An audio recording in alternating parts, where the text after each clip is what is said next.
Do you really want to explore the planet and learn all the facts and all the dates and all the history and all the places and get all the names? Is that really what you want to be thinking about?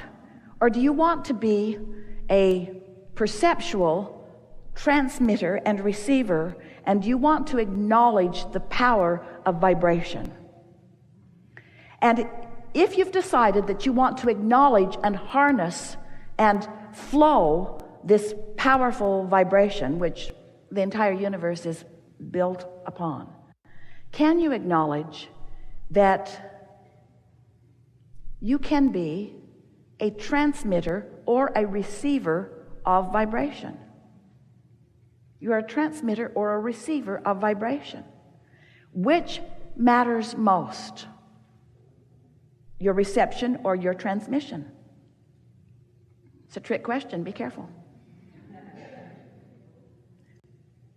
They are equally powerful and important, because in co-creation, if a vibration vibrates in the forest and there's no one there to hear it, did it really vibrate? So, if there are thoughts that are transmissions, and if there are thoughts that you are receiving, and they are all important to the mix, then here's the question that we really want to ask you, and we know that you're ready to answer it. Which matters most in the transmission and the receiving of thoughts? The thought itself, or the alignment with the desire and source? Do you ever want to think a thought again just for the sake of thinking the thought? Do you want to have conversations about facts, or do you first want to assess if you are receiving a thought that source is transmitting?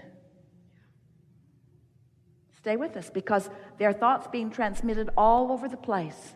There are people transmitting thoughts that are telling you that your planet is in peril. There are thoughts that are being transmitted that are saying that you are unworthy or that you are inappropriate. There are thoughts being transmitted about all kinds of things. But if you are accepting that there are thoughts that are transmitted and thoughts that are being received, and you understand that both are important, don't you first want to put yourself in the receptive mode of aligning with thoughts that the source within you is thinking, is knowing? And then once you're in vibrational alignment, once you've received that transmission, once you're on that signal, then begin thinking your thoughts. Now we're right out here in a leading edge where we have never been before. And we are answering questions that you've been asking, because we know that you've been pondering this.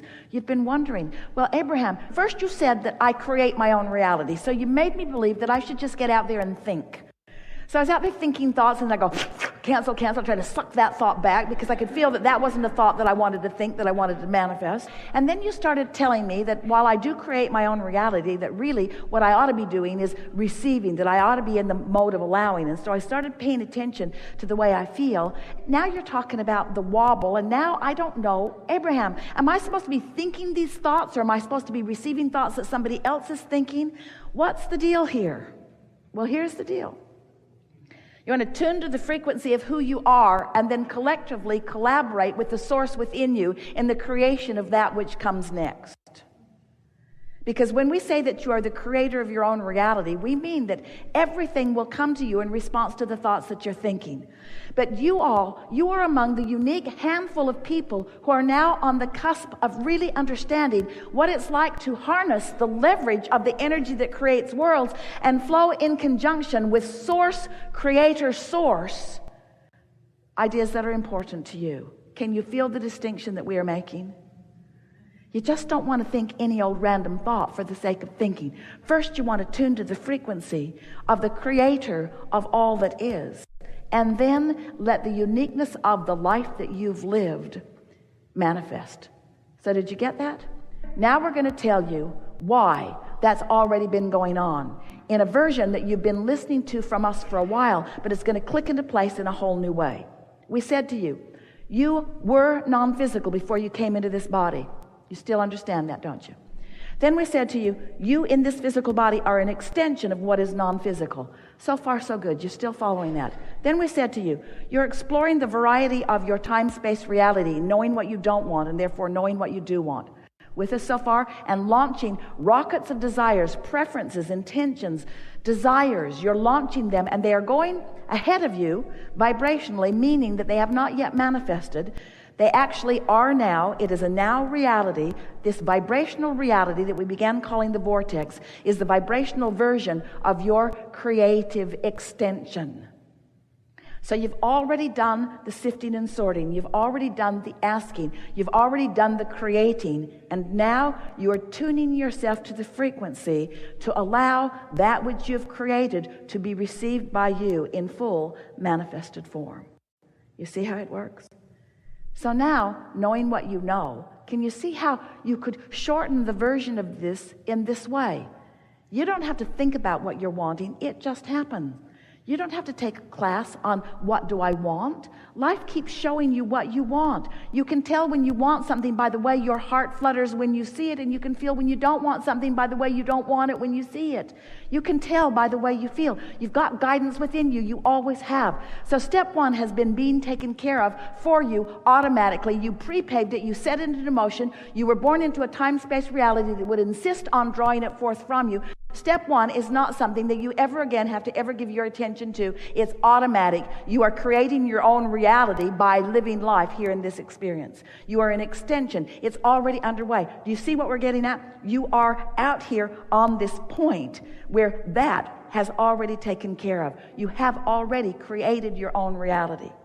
Source has already joined you in it. Source has already, with the help of law of attraction, gathered all of the cooperative components. It's all right there for you. So what's your role? You have a singular role. It's so much simpler than you ever knew that it was. It's so much easier. You don't have to think thoughts. You just have to receive them. You don't have to get out there and make it happen. You just have to allow it to happen. You just have to find some reason in the world, scrape the world and look for a reason to feel good right here, right now, and you will have accomplished step 3 of this equation. That's all you got to do. Find a reason to feel good right now, to let everything and anything that you've ever asked for flow into your experience in the perfect order, in the perfect timing, with the perfect others. You see? So then you've got to be asking, okay, Abraham, seems like a lot of that was sort of set up before I got here. Contrast was in place. I was born into a focusing mechanism.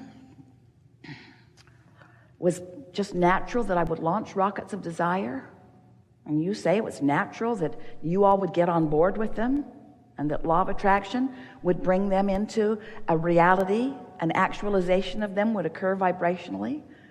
And now you're telling me that my part is smaller than I ever thought it was.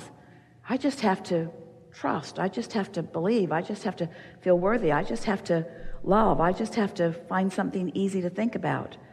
And you're saying that that small effort doesn't even feel like effort. It just feels like the easiest thing in the world to just find something to feel good about. All I have to do is just find someone to love, something to feel good about, and all my hopes and dreams, everything that I've been asking for will come about. And we say yes. And with that will come a new perspective where you will stand, where you will begin now exploring new contrast from a newly acquired point of attraction.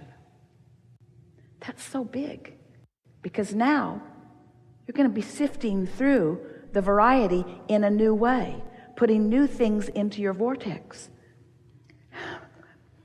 If we could push the fast forward button, we wouldn't do it. Now, we would do it. We would like the idea. We would like to assemble this identical group again from the boundaries of this universe in a month's time, once all of these things that we've been explaining to you with words have come to pass and are part of your knowing. What we wish for you is that you stand at the point of your attraction, not reaching for something that you're yearning for, that you want, that is undone, but standing in the knowledge that there's no reason to yearn because it's a done deal. There's no reason to worry because it cannot not come. No reason to try because it is inevitable. No reason to make it happen because it is happening. No reason to fret or effort or struggle or explain or defend or justify, because you're further down the road than that, you see. And that's what has happened with your willingness to listen to us ramble about these truths that you know at the core of your being. You found new resonance. Your point of attraction is at a different place, and that's where the fast-forwarding part comes in. The visible evidence of the shift that you have made is what you want to call life. We want to call it inevitable results of what just was life, which was what we just did just now. Finding the new relief, soothing yourself, soothing someone else, practicing the thought of well-being, explaining why it feels good, acknowledging that it does feel good, looking for more evidence of it feeling good, expecting good things for yourself and others, constantly speaking of the benefit that you see, letting people know what you see in them. So you don't feel like a puppet on a string when you align with Source and then you lead the parade, because you create your own reality. You are the leading edge of thought. You get to define where it goes. You get to define that the world feeds all of its children. You get to define that kids can wake up feeling good in their nest. You get to define. You don't have to accept anything as it is. You get to redefine it, and you have the resources with you to accomplish it. So we'd like to put a question out to you. We would like to ask you, at what point does the satisfaction come to you? Does it only come at the end result when everybody's accepting that it is done? Or can you get it at the energy movement place? Do you feel it when you join with Source? Do you feel it when we revel in what you've discovered? Do you only take pleasure from the answer that comes, or are you taking pleasure in the question you're forming? Are you proud of the questions that are occurring to you? You ought to be, because they're inspired too. Do you only want the solutions, or are the problems good too? Do you accept all of it as necessary to the eternalness that we all are? And do you rest in satisfaction that it will always be dynamic? It will always be changing. There will always be ebb and flow. But there can be joy in every part of it. There can be joy in the question as well as the answer. There can be joy in the problem as well as the solution. Esther will always remember the day that she was dusting, and a shelf broke through a shelf, broke through a shelf, broke through a shelf, and dozens of lovely things that they'd gathered from all around the world went crashing into a big pile on the floor. And Jerry hollered from the other room, "Don't move," because he knew she was standing there in bare feet, and he could hear by the crash that there was a lot of glass around her. And she just stood there paralyzed. She couldn't believe she'd done it. She couldn't believe what had happened. She couldn't believe what had happened. She stood there looking at all of that, not moving, waiting for Jerry to come to help her extricate herself from the pile of glass. And he said, "Oh, good, something to want."